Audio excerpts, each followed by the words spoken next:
that a no? Yeah, it was because it wasn't. No, it wasn't. It's totally different. Hey guys, and welcome to the show. Thank you so much for tuning in a little bit early on this Saturday. It's almost becoming the norm. I kind of like it. It's pretty good. I really wish we could keep doing it at 5 o'clock. I know we're going to December. As soon as we retire. Yeah. Okay. All right. Yeah, you gotta fix those shirts, man. That's looking terrible. You need to buy you an iron? I think you need new shirts. Nah, man, mine are perfect. You not turn yours inside out? I do. I think you just need a new iron. I'll get you an iron, man. We can stop at Target on the way home. I'll buy you an iron. Anyways, how's everybody doing this Friday? Oh, look who it is. Who is it? It's Chris. Who's Chris? Chris Brinkley. Phantom Chris. Brinkley? Yeah, Sprinkly.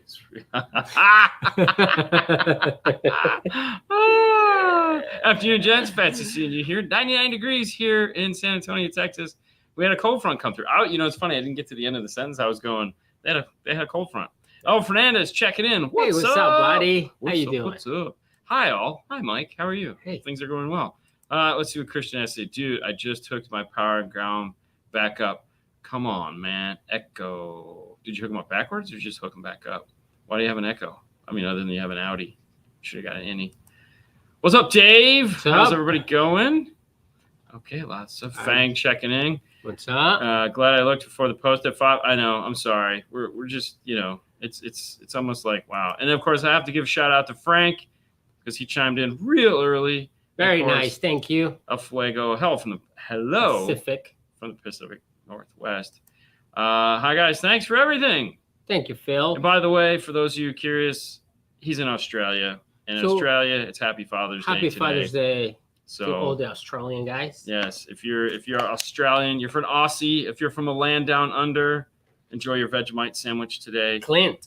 And that's all I know of. You have the Australian Opera House and Vegemite because that's it. It's all the Americans were exposed to in the 80s.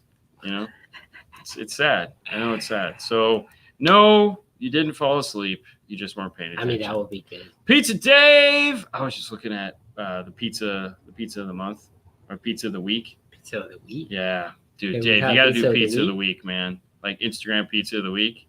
It's the best. Makes me so hungry watching it. Yeah. I already saw that one. Y'all aren't allowed to retire. I mean, my wife would agree with you on that. She really likes money. So, hello, gentlemen. What's up, Bobby? Probably checking in from Disney something, which since you guys are mostly all here, we'll remind you at the end of the show. Monday is a holiday here in the U.S., so we will be off. Hell yes. And then Saturday, I have a friend of mine. Some of you guys might know him, Ada's daughter's birthdays celebration. So we will be at Disney World. Disney, okay. With Ada and crew doing Disney's Not So Scary Merry Halloween thingy. I don't know what the hell. Does that mean that I have to work? You have to work Saturday. Oh, man. I'm sorry. It's not great. No, your Echo. LOL. I need 10 more minutes before you start the show. So should we all just wait for him? Yeah, I think we should send him a message before. I mean, we could just come up. What's up? What up? Oh, look at that. Polarity testing. Hey, it's funny that you're doing polarity testing in your little thing today. Today we have Mosconi DSP quick tips back, and that's what we're going to talk about. We're going to talk about polarity. So, and some stuff like that. So in a couple, probably at 10 after, we'll start talking about that. It's a real quick one, but it's real important, and we'll hit that one up in a little bit. Very important. All right, let's move on here. Hang on. That is a good idea. It's not mine, but man, it's a good idea. I love, and if you make a really good pizza, then like people are like, when are you going to bring that pizza back? And they start paying attention. I mean, that's kind of like what we like to do. Retirement is great. It is? That's what he says. I'm not going to lie with him. Danny checking in from sunny Detroit. Chicago. Detroit. Either way. Isn't it the same place? I feel like it's the same place, unless you live there. Made it for real this time. Well, that's good, Jamie. I'm glad that you're here. Very I'm glad nice. that you're all here. Very nice. It's Father's Day in New Zealand, too. Overcast, 15 degrees Celsius here. So, good morning. 15 degrees Celsius. So that's like, I don't know, what, 102 in Fahrenheit? I mean, sure. I feel like isn't that the conversion? I feel like that's the conversion. Yeah. Do automakers use the same CAN bus system on their cars in Australia? Ooh, that's a good question. One of y'all Australians are going to have to answer that one because, again, right. It wasn't in a song. We don't know. You guys seen any downturn in business yet for the industry? Legit question. The market is getting really bad. I mean, the easy answer to that is yes. I know a lot of our friends are telling us, that this, that, or the other. It's getting slow. But okay, so I'm sure everyone's heard that, like, people that have money will always have money. People that don't have money are gonna wish they had money. Yeah. A lot of the people that buy car audio are like, this is a priority in their life for whatever reason, and I appreciate that. Yeah. So, we get a lot of customers that, like, this is a life-changing moment for them, and we know that, and we respect that. That's one of the reasons why we try to do the best job that we possibly can do on every install, because I understand how much value people put in this and how much work it takes to make the money that you're spending to do this. So I want to make sure that you have the best experience possible. For sure. Whenever I can. I mean, and that's always the goal. That is never not the goal. That is always the goal. So as far as like a downturn, I think the answer is yes. But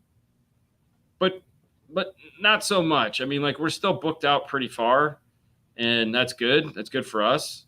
But yeah, we starting to see, like, some of the trivial stuff that we normally have is getting weird. So, and the thing is let's be honest, man, stuff is just so expensive right now. Like, everything is so expensive. Yeah. Like, Chick-fil-A has that new chicken sandwich. Have you seen that yet? It's a new, like, weird, spicy, saucy sandwich that they just came out with. It's like, okay. Haley was showing me in a video last night. She goes, I go, dude, that's dripping. She goes, bro, that is raining. The stuff that's coming off it. He's like, it's not dripping, it's raining. But the guy's like, paid $17 for this. 17 bucks. So for a meal was $17. Like, that's ridiculous. Wow. Like, that is ridiculous. Like, a drink, a fry, it's probably a large meal. I mean, it's just, things are just getting. It's $17, bro. Like, come on, that's insanity. That's insanity. I mean, coffee is just coffee's stupid. Oh no, trust me, $5.50 for a coffee is asinine. Yeah. I mean, it's asinine, especially when we're out here. I mean, we were talking to the see what Brown can do for you yesterday, UPS driver. Yeah. And, like, he's like, yeah, in the next 5 years, they'll be getting paid $50 an hour. I'm like, $50 an hour to drive a truck. Oh, but there again, not to belittle it. I don't want to do it either. And he's retiring, so he's like, I don't want to do it. Getting in and out of the truck 100 times a day, getting overrun. And I'm like, yeah, but for $50 an hour, I mean, you got roofers out there that are making like $20 an hour, $22 an hour, putting a roof on a house. You're getting in and out of a truck. Yeah. So, I mean, every job has its complications. There's no doubt about it. I don't think so. The world is just getting so expensive. About time you take some relax. Don't kid yourself. There's going to be nothing relaxing about it. I would like to relax. Even though we had the day off. We had a day off this week because of the hurricane. Wednesday, wasn't it? And Johnny. What's up, man? I'm glad I got to see you for 5 minutes. Yeah. But anyways, I worked all day. You played all day, but I had to work all day. Yeah. I wish I could have spent more time with Johnny. Because I wanted to talk to him about some stuff. I know I can contact him anytime I want, but it's always nice to just face with people. But he was getting ready to go to class. God only knows what we were gonna do. But at least we got to spend the 5 minutes in passing, like phantoms in the night, strangers in the night. Johnny. Chris's on the night. Just Chris's in the night. Yeah. Why does it got to be Chris's? Because they have phantoms in the night. Phantom Crypt. Oh wow, dude, that was so bad. On a 16 Ram with the Alpine system, what's the proper way to connect the DM608 DSP, keeping the stock hedging it? You're going to want to go to pack-audio.com and pick yourself up an Amp Pro.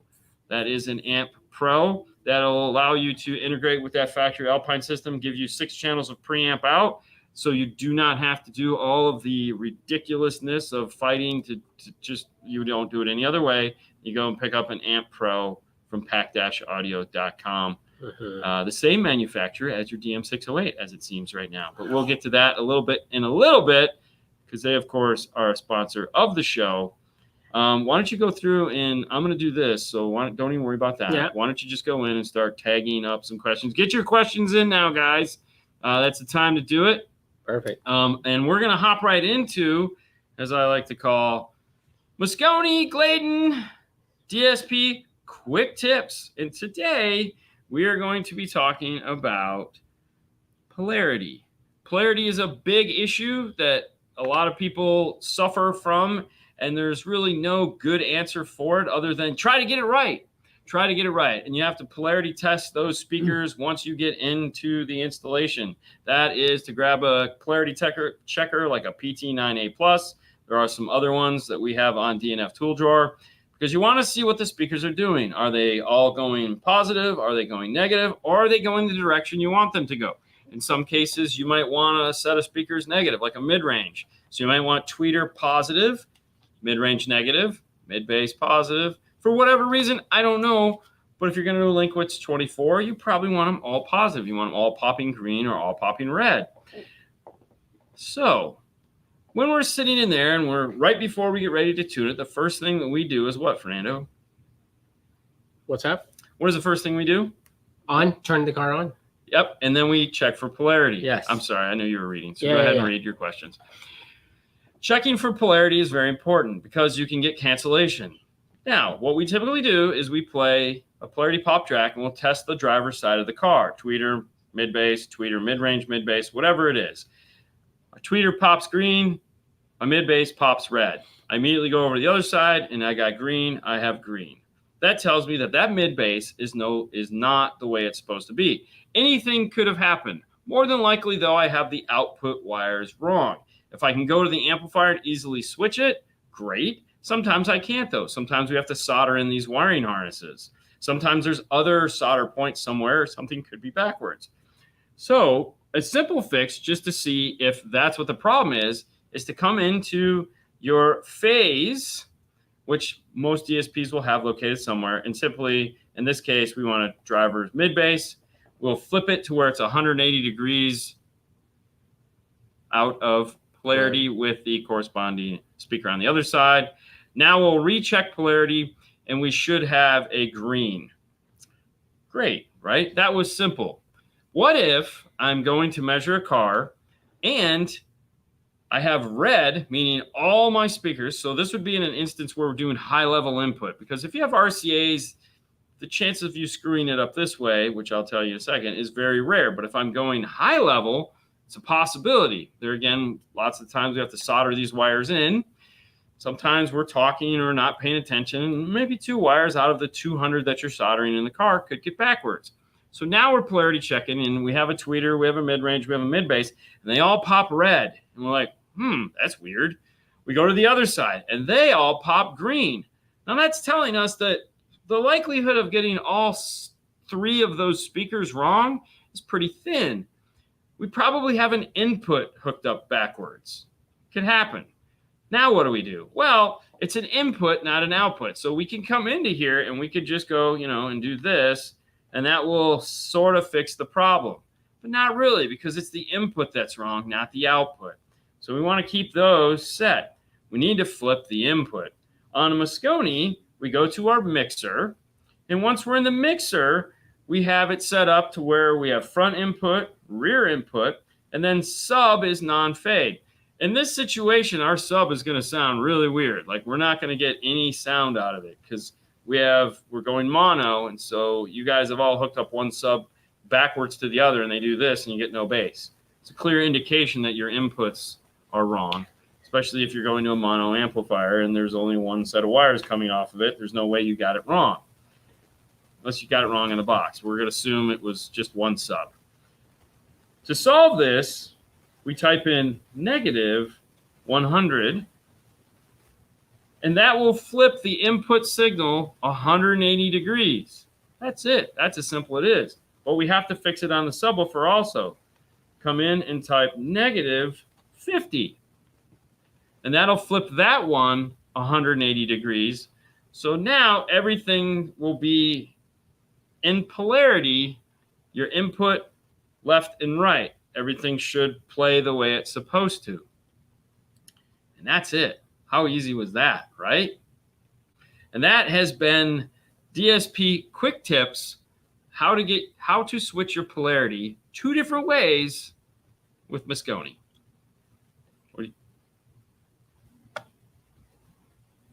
What do you think, man? I think it's great. Yeah? Yeah. I think it was pretty cool. I think that was awesome. That -100 is kind of the cool thing there. Yeah. You know, like you can do polarity either way. Yeah, right? Yeah. A lot of people don't realize it. Output and sometimes input. you get output wrong or input wrong. Yeah. I mean, if you get them both wrong, then you'll never know. But, hey, Yeah. So hope you guys enjoy this little DSP. And I know some people have asked, can we do other manufacturers DSP? Yeah, sure. We're going to get to that eventually. We got our buddy Ken Ward from Audison reached out to us recently, wanted to know if he could come on and spend some time and talk to you guys about their new ESA award-winning software. And I was like, yeah, I don't see why not. So if you guys are cool with having him come on and talk about Audison, we'd love to do that. Yeah. So there you go. Yeah. All right, what do we got, Fernando? All right. So Hold on. I'm gonna save the house curve question. So we'll get to that one a little bit. Yeah, I love that one. Elias. Oh, what's up, Elias? You're doing great today. You are doing great today. Hey guys, I just got my DSP amp installed, and it definitely is better. Much more detail. I did have an issue. The front doors had no mid bass. I flipped the polarity on the DSP, and it's much better. There you go. Sometimes that happens.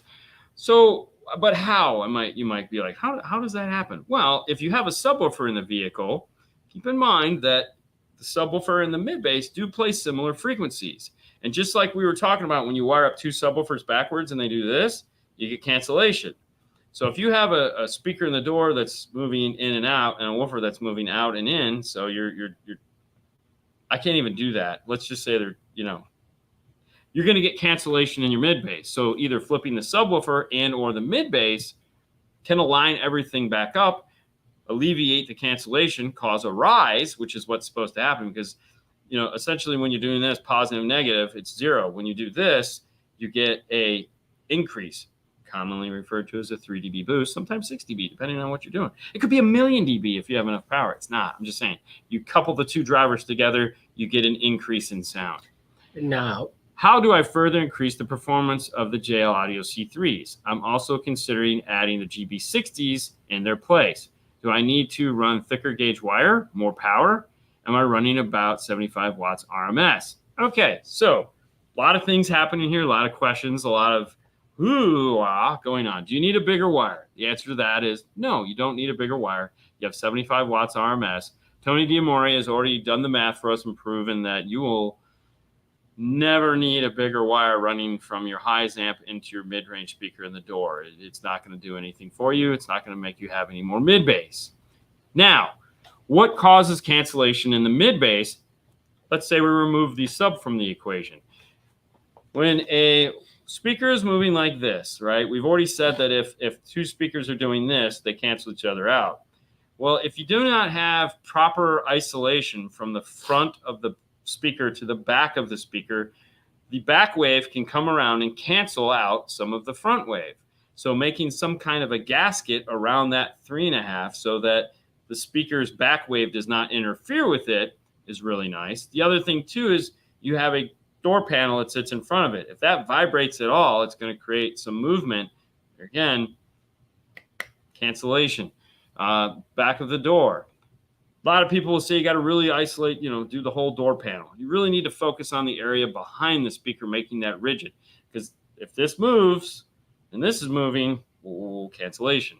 So making the doors rigid, making the door panel rigid, making the structure that the speaker is mounted to rigid is very important. A lot of the times you see these plastic speaker brackets that go in that are 1/8 inch thick or sometimes even thinner, and we're mounting our speakers to that. Now, the other thing, too, is to consider it's a JLC3. It's not their highest end speaker, so it's only going to have decent performance. That's why they used to make a C5, but they also have a C7 because they want you to get a better speaker. Now, you're talking about going up to the GB60. GB60 is a bigger animal. There, again, you have to make sure that you've really built the mount for that speaker up. Sometimes you'll see us when we do a higher end speaker. Actually, every time you see us do a higher end speaker, we make our baffles out of different material than just using a generic door panel bracket. Or we'll put tons of sound treatment on them to make them more rigid so they don't vibrate. Foam on front, foam on back. These are all things to increase the mid bass. Everything is deadened. And there again, as I like to tell Fernando when we talk about it, mounted Taco Tunes mount, very robust. So, as Sherlock Holmes says, when you've eliminated all possibilities, the only thing left is aliens, right? Just saying. Yeah, it's totally. There again, if you've mounted it properly, you have everything that you've done. I didn't realize that I would lose all my speakers fading and sub-control at the head unit. Well, hold on. I didn't realize that I would lose all my speaker fading and sub-controls at the head unit. Is that normal? No. We'll come back to that. Let's finish the one topic first. If you've done everything that you can to where the speaker is mounted the best that it can be and you're still not getting mid-bass, chances are it's the driver or a crossover or, there again, a polarity issue or a phasing issue. Those are all things that can happen. Now, when you're going out to a DSP, if you saw the way I had ours set up, it had front, it had rear, and it had sub that was summed together. If you have a head unit, you're coming out of a head unit, and you have front, rear, and sub coming into your DSP, then you have your input mixer set up wrong, meaning that you should have, if you're running all 6 inputs into a DSP or into an amplifier, and you're not getting those things, there's something wrong in the settings for that particular amplifier. Okay, that's an input mixer. Even on an amplifier that just has dip switches, there is some form of an input mixer there to where you will not, it should have all those things because you're directing the sound. It's coming in here, it's going out there. So I would go back into my software and figure out what the heck is going on. Yeah. The software he uses is the Museway. Yeah, that has an input mixer on it. So you do have to go into their software and tell it where channel 1 is going. So it's like on the left side, when you get into the input mixer, it has inputs on the left side, outputs across the bottom. So you have to like come out and go down, come out and go down, come over and go down, come over and go down, and then choose the percentage of all of that. And if you can't figure out the input mixer, just give them a call. Our good friend over there will help you. Figure that out.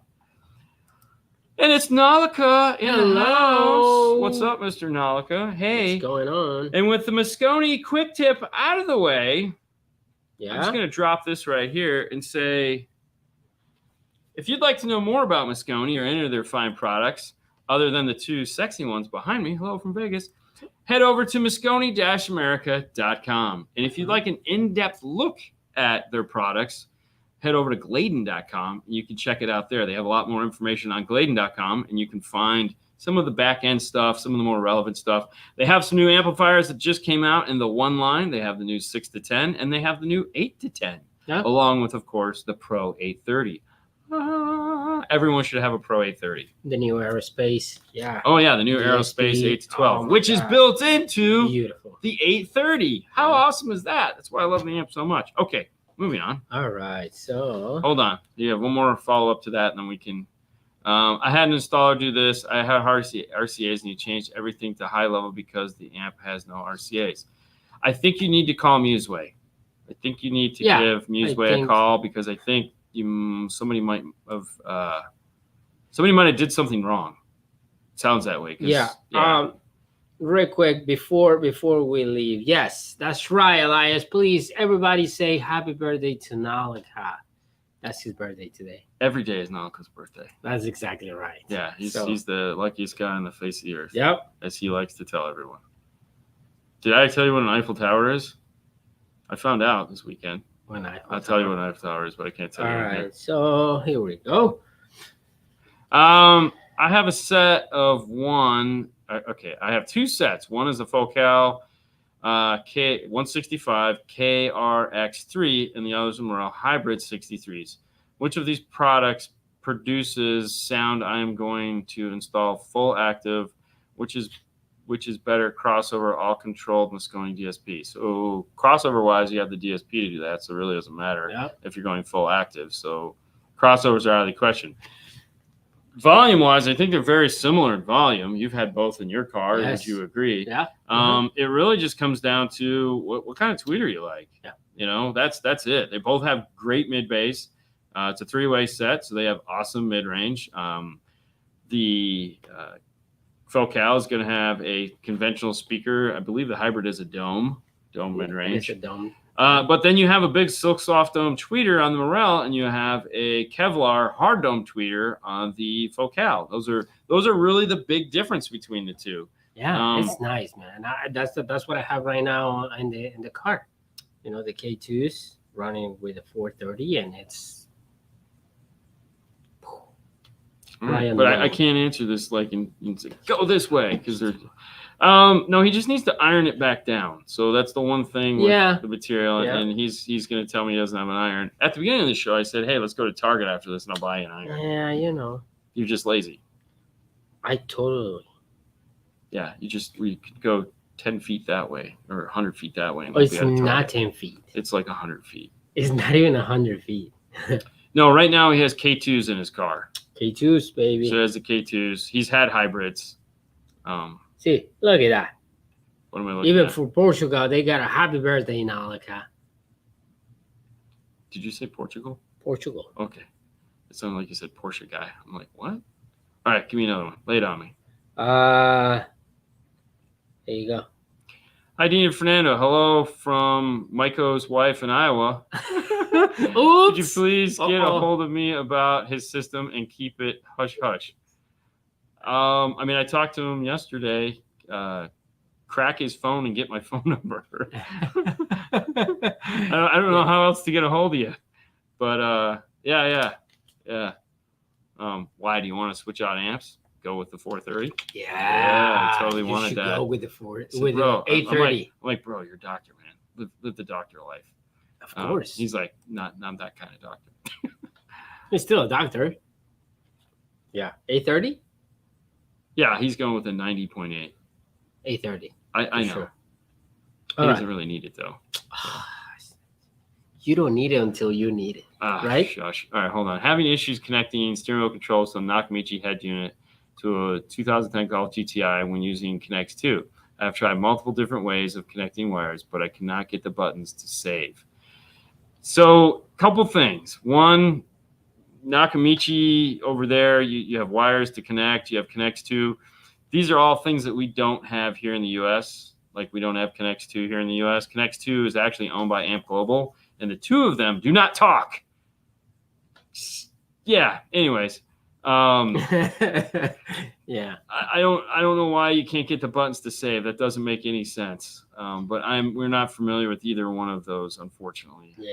Just call them, this is when you got to call tech support. Tech support. Yeah. Or Car Gift in Portugal. Oh, Car Gift knows. Patch leads connection is for old Knox. For new Knox, use Pioneer. There you go. Okay, so he's the guy. He has Connects too because he's in Portugal. So there you go. There's the answer to your question. Phil should use the Pioneer. He actually. So there you go. Yep. Phil should use Pioneer patch leads. There you go, man. That's the answer to your question. Way to go, Car Gift coming through. Boom. Yep. All right. Give me what you got.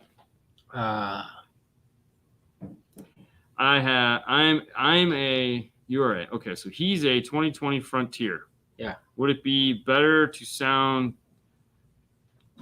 dampen to whole door or just around the speaker? Wonderful question. Simple answer, depends. Simple answer, depends. That's the simple answer. So if we're looking for performance in the speaker, sound treating where the speaker is going to cause the most amount of work, meaning behind the speaker, around where the speaker is mounted, and the door panel itself where the speaker is going to be putting all its energy into, is the most important part to add sound treatment to. For sure. Now, if you're trying to kill road noise, that's when you do the full baked potato, when you put it all inside the door panel, all on the door, the door panel with the, so you have three parts of a door panel, the exterior, interior, door card. That's when you apply as much as you can. but the door card and where the speaker is mounted to are the most important things. Getting where the door handle is and all that isn't, because the dynamic energy of your speaker in the door is probably not going to affect way the hell over here. It's a small driver. It doesn't move that much. So the likelihood of it moving that much air to affect this like way over on the other side of the door panel is pretty thin. So around the speaker is around. Anyways. So what I would do, I would call the store, give you phone number. So yeah, if you can call you Paul back. And then just give him your phone number, I can call you back. Yes. Right? Yeah, that would be the best idea. Yeah. There you go. So call Paul, tell Paul that you're Mike's wife, and and then I'll know what to do. Oh, the other thing is like you can send an email to just call him. Paul. Yeah. Just call Paul, tell him that you talk to us and he knows when. Correct. Just tell him who you are. Yes, exactly. He knows. Is Mary Lou here? It is? Yeah, Where? I think she is. I don't see her. Yeah, I don't know. Because Christian said, hi, hey, Mary Lou. So I'm assuming she's here. If that's her? Hello, beautiful people. Welcome to September to Remember. Wow, that sounds like something a retailer would say. Really? September to Remember? Yeah, the September to Remember. Yeah, okay. It's the September to Remember sale. She was a retailer, right? That's why. She could be a retailer now. Actually, I let the cat out of the bag on Hi-Fi Show. So what? It's a different crowd, man. Different crowd. What? Hold on. Let me go up here. I want to get back to that question. All right, this one. Confused about house curves in car audio and home audio? It's easy. A Harman curve sounds good. For a car, Harman curve or similar sound thin and bright. I find it steady upward curve sounds right. Okay. First things first. Do what you like. That's the most important thing. Do what you like.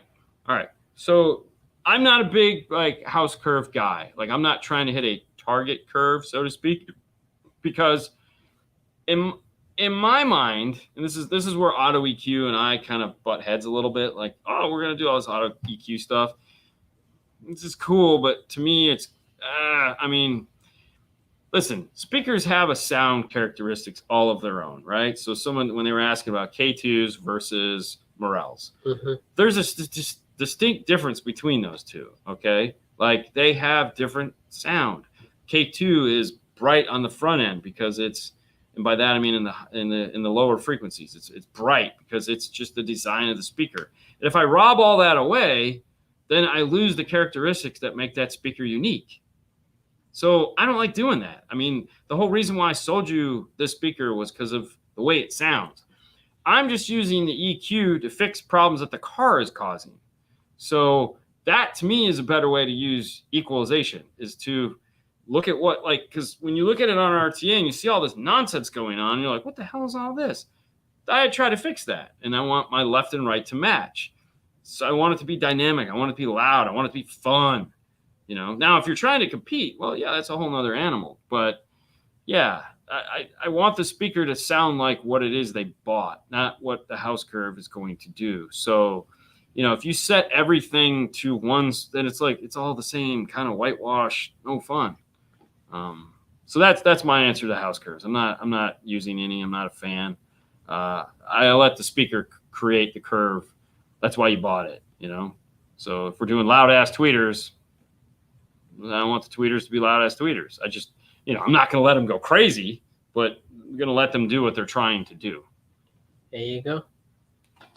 Next. Next is still waiting. Still waiting. Hey guys, which sub would you choose for SQ? Rockford P3 or Kicker Comp Q? The Q class? Yeah. I mean, are we talking round? I mean, listen, P3 is just big and boomy, man. That's what I like. So I'm guessing the Comp Q would probably be the answer to this question. It's funny because, like, you know, SQ guys is all about the seal. Yeah. Well, I like big, fat, and boomy, which is Rockford. So I'm thinking the Q. But that Toyota that we heard, that was well, yeah, but he could go ported or sealed. Yeah, but what we listened to, I don't know what I listened to. It was ported. Is that what you think? Yeah. I don't know. Yeah. Well, I mean, you know, but I'm thinking probably the Q because that's not what the goal of that Rockford is. He had two JLs W7, so yeah, that doesn't appear with the question. I don't know. I'm looking for tight, clean bass. I like to listen to my music on the mids and highs. What size sub would you recommend for that? Well, you still want something that's going to play the low frequencies. So I like a 12. I feel a 12 is that magic size, you know.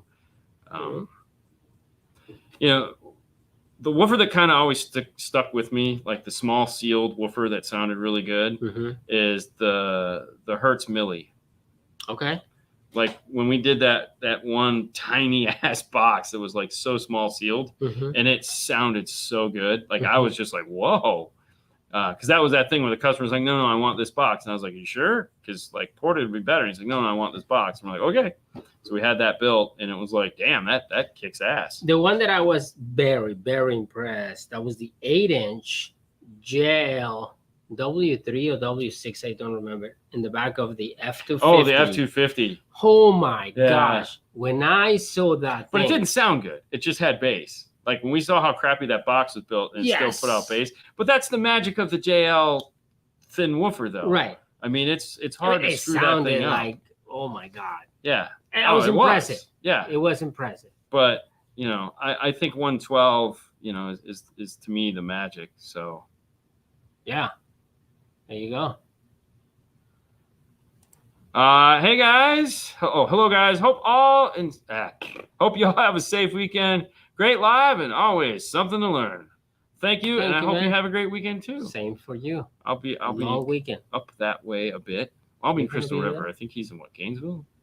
I think he's in Gainesville. Yeah. Yeah, I think it's Gainesville. Is it Gainesville or Jackson? There's a Ville in there somewhere. It's Florida. It's in Florida. It's Florida. It's a big weekend. It's hot as balls. So but, have a wonderful weekend too, man. 2JL audio W3 10-inch sealed. There you go. That would sound good. Yeah. Yeah. I mean, listen, man. I know y'all think I'm a JL hater, but I totally hate it. I know. Dean is the hater. Yeah, but dude, they make the baddest ass woofers, bro. Dean is the Grinch. Yeah, it's totally Grinch. I would do a W7. Like if someone's like, what would be the JL product you'd own? I would do a W7 in a heartbeat. Because I just think that woofer is so cool. Sorry, so cool. It always has been. You know, I think they get some hate because like you guys have never changed it. What's there to change? You know, if it's not broke, don't fix it. Yeah. I hate companies that just change stuff to change stuff. Like if they wanted to change it to a black basket instead of a gray basket, like to me that would be cool. Or if they wanted to make it shiny, you know, that would be even cooler. I like chrome. Who doesn't like chrome? Yeah. But other than that, what's there to change? You know what I mean? I don't like chrome that much, man. Like, well, you'll never see it. That's why I always thought chrome was silly. Yeah. It's like, you know, I'm never gonna see it. You know, it's like your favorite sub there that, you know, the drug dealers, Audio Bond. Yeah. Hey man, you know, I was amazing. And still, I would love to. Brent Rockford fan, do you know if he has two 2500s on each of the subwoofers? You know, I don't know. I have no idea, but he's got a lot. Well, you could do the math. Yeah. I mean, if you he has 4. Does he have 4 subs? It's 4 18s.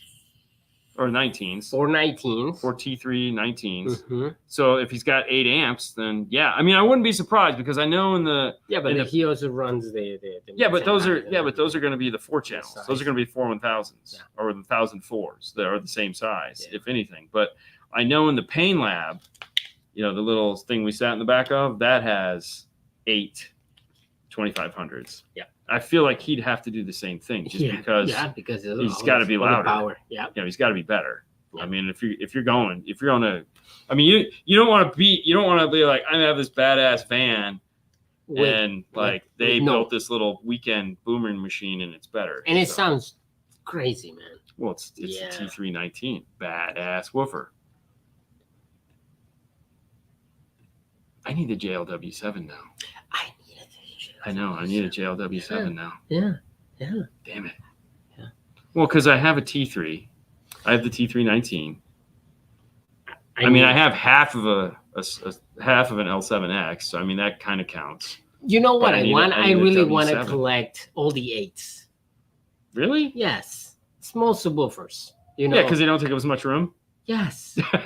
Yes. Well, you know, we can put them all there. Look at that. Yeah, they don't take up all the room. Oh, hey, guys, it's that time of the show to change the sponsor. The sponsor right now is Audio Control. That's right. You can find Audio Control and all the new things that Audio Control is bringing to the table, like their new line of high-level Tololo adapters, the new LC5i Pro, and the new LC7i Pro. If you've ever worked with an L7 before and had to pop the top off, you don't have to do that anymore. And load resistors are built inside. How cool is that? And don't forget to check out the new P&W speakers.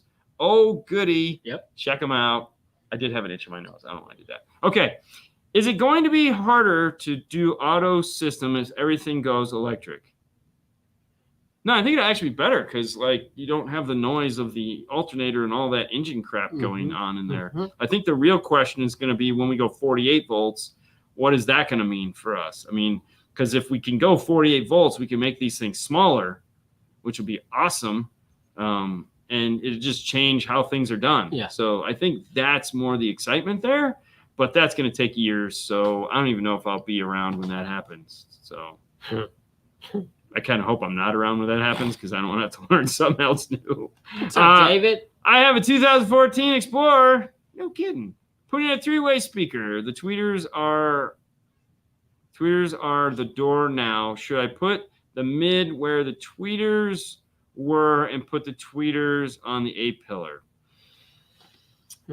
I can only speak from when I've seen this happen before. Like, I get the whole Ford Explorer thing, and the thing with the Explorer that irritates me about it is because those tweeters are on the door, it moves that soundstage way up front. And I know in the new Explorer, it's all in the door. Like when we had to take the doors off the Explorer to run the three-way set, that sucked.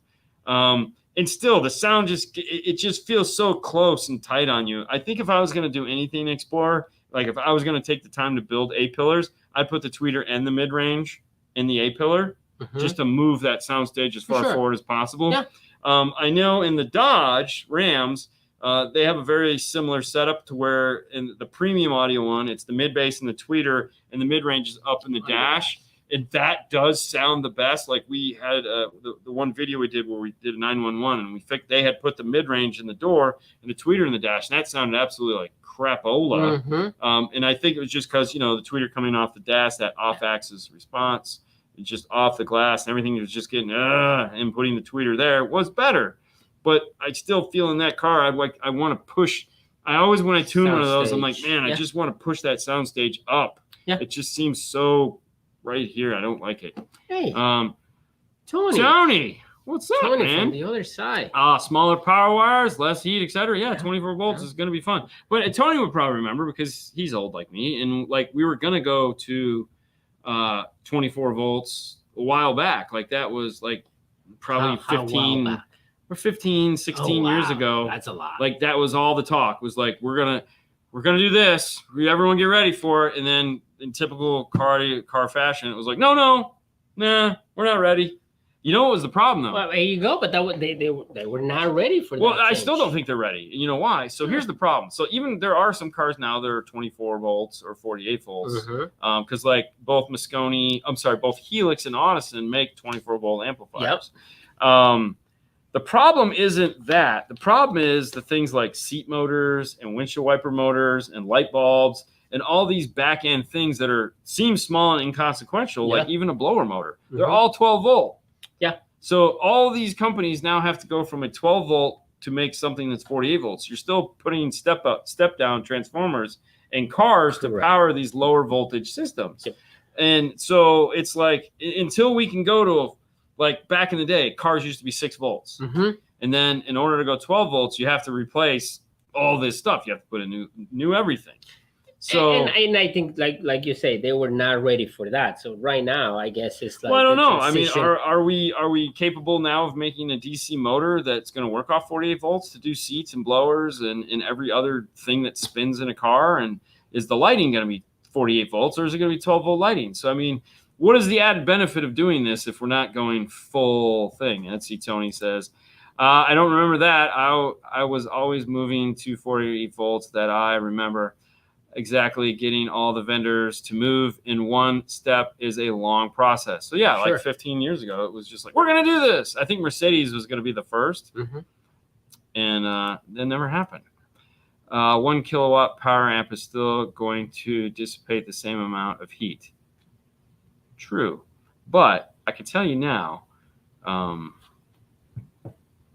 audio, like, which has a lot more power, it's like really nice. But either way, I know that my big ass home amplifiers run way more efficient than my car audio amplifiers.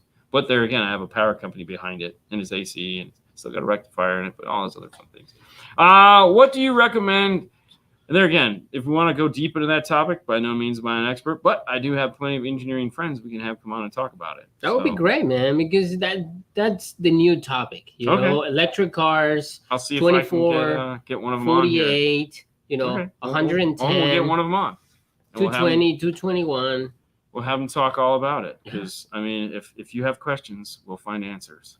What do you recommend to integrate into a factory radio for a 2019 Highlander with an 8-inch navigation? Just looking to do front stage upgrade for now. If it's non-JBL, then I would recommend getting yourself a key lock. That's a kicker key lock. Is going to be your best move for that. If it is JBL, then there's going to be an Amp Pro or a iData connection or a DSR1. But if it's not that, then looking at getting yourself the kicker key lock for the front stage. That will take care of the problem of, okay, let me back up a little bit. If you're looking to DSP the front stage, get yourself a key lock so that you can remove the equalization and all the nonsense they put on those front 2 channels. Even though it's not a premium audio, Toyota has been equalizing their factory radios for years, like the last 20 years. I'm guessing. I don't know. It's a long time. I'm old. Anyways, so a key lock will strip it all out. If you're not going to re-EQ it, then that's probably a bad idea, because when you strip it all out and don't add it back, you kind of lose some of the magic that Toyota's put in there. So if you're just going to do power, just any high-level low, get in there, put a nice amplifier. But otherwise, key lock in front of whatever amp DSP you're going to do. Make your life a little easier. You good? Yeah. Okay.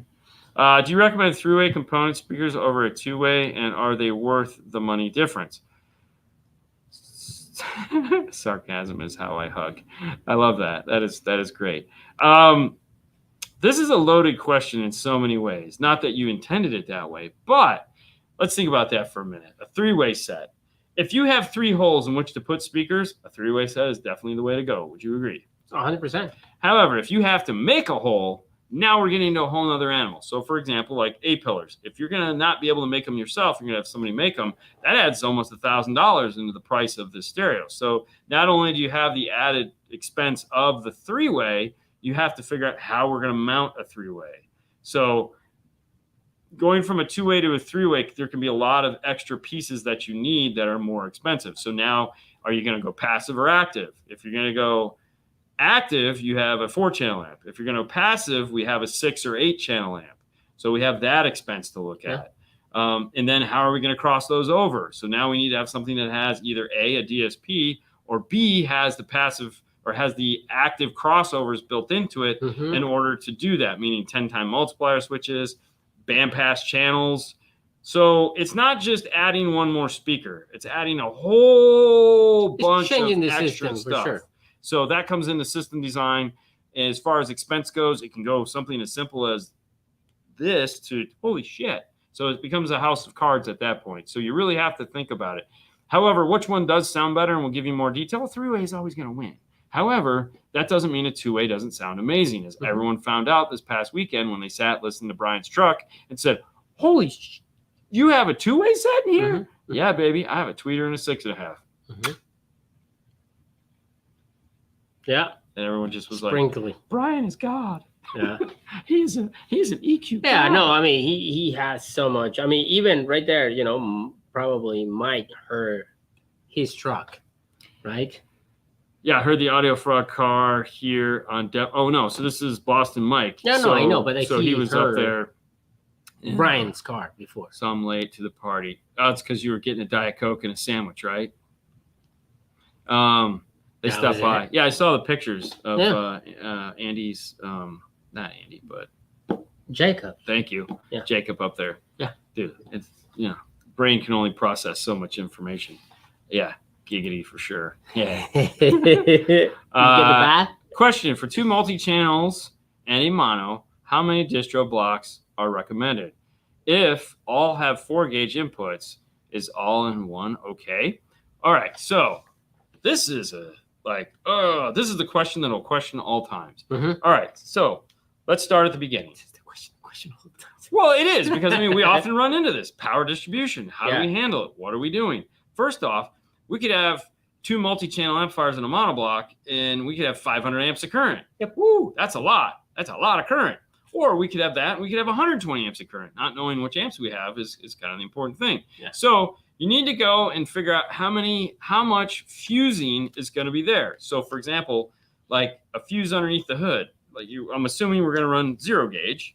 So how much amperage can pass over that 0 gauge over the distance I plan on running it? There is a chart for that, which Kicker has, or you can just download PowerWire chart. I'll pull it up here on. Let me go to this page that has less crap on it. If my computer wants to. Oh, I gotta go that way. You got it? Yeah, I got it right here. No, I got it. Hold on, it's there.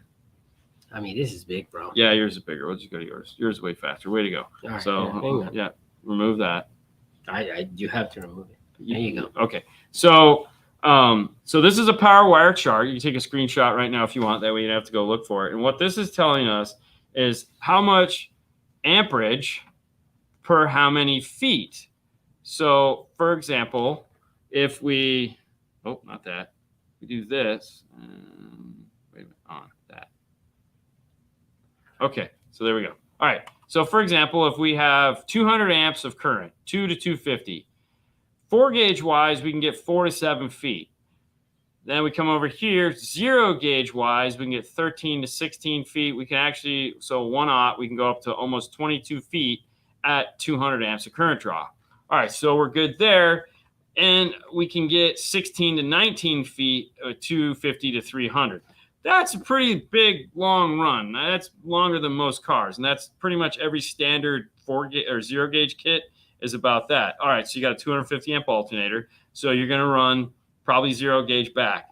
If you're going to be running 0-gauge back, then yeah, I would probably find a nice 3 in or 1 in, 3 out distro. Check out metroonline.com. Yep. Go check out the T-Spec stuff or the Tsunami stuff. They make really nice blocks. Yep. Check out Steve Mead. Steve Mead has the SMD stuff, which is also really nice. Yeah.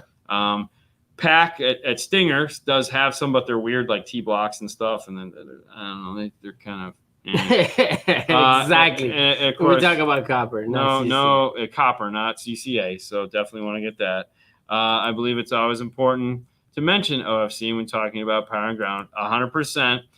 This is we're under the assumption that you're going to be using copper. It's not like cable is cable. It doesn't matter. I mean, cable is cable. Maybe when you're watching HBO. But not when you're talking about power wire. But yeah, no, I would find a nice distribution block. And there again, just because you have 3 amps, 4 is obviously more common, and you usually find some cooler ones. I know that like we often talk about like T-Spec. They have the cool power and ground distribution. Yeah, they have a cool power and ground with like remote and lights and stuff like that, which is really awesome. Mm-hmm. So I mean, make it a pretty thing. I'm all about pretty, right? Yep. We all know this. Yep. So yeah, there we go. So it's just distances. Did we good? Yeah. Oh yeah, good call. Hold on, I want to get Fro's question next. Okay. Hi guys, I have a JL C3 650 running full active. The mid bass are running bridged on my JL RD 900.5 or 200 watts, 4 ohms. Would I get more quality not bridged? And then I'm going to come over here to Fro saying maybe some amps don't sound as good bridged or at 2 ohms. Easy to find out. Switch it temporarily and take a listen. And he's 100% right there in that. Yes, a lot of people don't realize this, that manufacturers will give you that 2 ohm rating or that bridge power rating, and we assume that they're giving us that and that we could actually do that, when in fact they're lying. I'm not saying JL's doing that here but they're following suit with what everyone does. I personally would not be running that amplifier at anything other than 4 ohm. Maybe 3 ohm if I had a speaker like that. But sometimes bridging these amplifiers does kind of not work out all that well, in that they don't sound as good, and you do get some distortion. But yeah, I would totally check it out, see what sounds better. The other thing too is a lot of people will turn up the mid-range trying to make it louder. Oh, I can turn it up. When in reality, you should be turning down the tweeter to make it quieter. Because remember, you can only get this loud. You can't go any louder. So once you've maxed out your mid bass as loud as they can get on the amplifier, unclipped and not distorting, if you still want them louder, you turn down your tweeters, and that will make the mid bass louder. I know, it doesn't make any sense. It doesn't. But it will make the mid bass louder. And you'll be like, holy crap, where'd all that mid bass come from? You turn down the masking speaker. You know, these, look at me. So, all right, guys, I have 2016 Grand Cherokee with JVC Z1000 floating screen, R dash kit. Battery died 2 months. Now radio doesn't come, but everything else works. Okay, now when you say radio, do you mean the actual whole 1000 doesn't work? Or that your FM radio doesn't work? So, if the JVC is not working, 2 things you can try. Like this happens all the time when a battery goes dead, is there is a more or less a circuit breaker built into these things to prevent them from blowing up. And a Chrysler locks the whole unit up. How do you fix it? If you disconnect power and ground from your battery, if you disconnect power and ground for about 5 minutes, okay, connect it back up, more than likely the radio will come back on. If it does not come on, then you need to pull the radio back out, unplug the radio and unplug the RR, and then plug it all back in, and it will power back up. It's just tripped the internal safety feature built into it, and it will not start back up until it loses power, turns back on. So sometimes we get lucky and we can just disconnect the battery. Other times we have to. Yeah, Bobby, we know. We actually listened to Jimmy Buffett today. Tip the 40 to the man. You know, cheeseburgers are paradise. Hi. Hey. What's up, El Fernandez? Is it possible that I'll get an... Oh, wow. It's possible that I'll get an Audi A6. Have you guys done one before? And if yes, what did you guys install on it? Thanks in advance. It really depends on the year. So if it's a newer Audi and it uses the new German... 2012. Yeah, so that might be okay. Like, it really comes down to whether or not it has the Audi speakers, like the German 4-inch, in which case, yeah, there's a bunch of them out there, and we can walk you through that. Because that's like the Morels that are over there. And everyone makes them now because you have to put them in. But once you figure out which one you have, we can kind of give you some advice on what you can get. You know, no problem, as always. Boss or Pile? I used to have a set of Pile 12s when I first got started. Like some of my first subs, I had a set of Pile 12s. Boss. And I bought... I want to be the boss. You are the boss. I bought passive coils, passive crossovers for them because back then, you know. Yeah. And I didn't even know what amp or ohm load was, man. I just was like, yeah. So, Fernandez, if you have any questions, then you can always call. Special thing. It's okay. Yeah. No problem. Hi, I'm late. Hi, I'm Dean. JVC Kenwood, if you jump the vehicle, you may have also blown the fuse on the back of the radio. Sometimes. So go ahead and try what we did and see what happens. And no more Margaritaville. No, Margaritaville's still open. That's the great thing about it. Never closes. We're going across the street right now. No, that's Hooters. Hey guys, that's it. That's the show. A couple things of note. Monday is a holiday here for a lot of you guys, those of you out of the country. We have this holiday that happens on Mondays. We get 2 of them off a year, so we're pretty stoked. So we will be taking that day off from doing the live show because we won't be here. We'll be sleeping in and doing like fun Monday stuff that we never get to do. What's up, Ken? I miss Ken. Yeah. My neck hurts every time I see him, but because I love what's up, Ken? I'm like, hey, what's going on? He's good peeps. So we won't be here Monday, and then unfortunately we won't be here Saturday either. I won't be here Saturday. Fernando will be here slaving away as always. I'll be taking a day off to spend some family time. So there's no shows next week on the tubes or the face, but don't worry, there'll be shows on Instagram. So make sure you follow us on Instagram. And if you don't, it's a great time to follow us over on Instagram right now. And we'll come in and answer some of your random questions throughout the week. Of course, show you what's going on in the install bay. Paul always screws the week up when I take a day off. Like the week just goes to crap. Well, I mean, we have to move. We have Tuesday, Wednesday, Thursday, and he's like, oh, so 25. It'll probably be interesting to see what's going to happen next week. Yeah. But with that being said, it is Saturday. You guys are going to go out and have a great time. Yeah. It's the 2nd of September. What more could you ask for? Hey, if you have pets, make sure you hug them and or get them to do something stupid and record it so that I can laugh on, the interwebs. It's always fun. DNF Tool Drawer is a place you can find all the cool tools that we use, as well as DNF swag if you're wanting to get yourself a cool t-shirt. Winter is coming, folks. Winter is coming. Time to pick up those hoodies. Oh, yeah. Hoodie time. Whoop, whoop. Have a great weekend, guys. See you later. Bye-bye. Bye.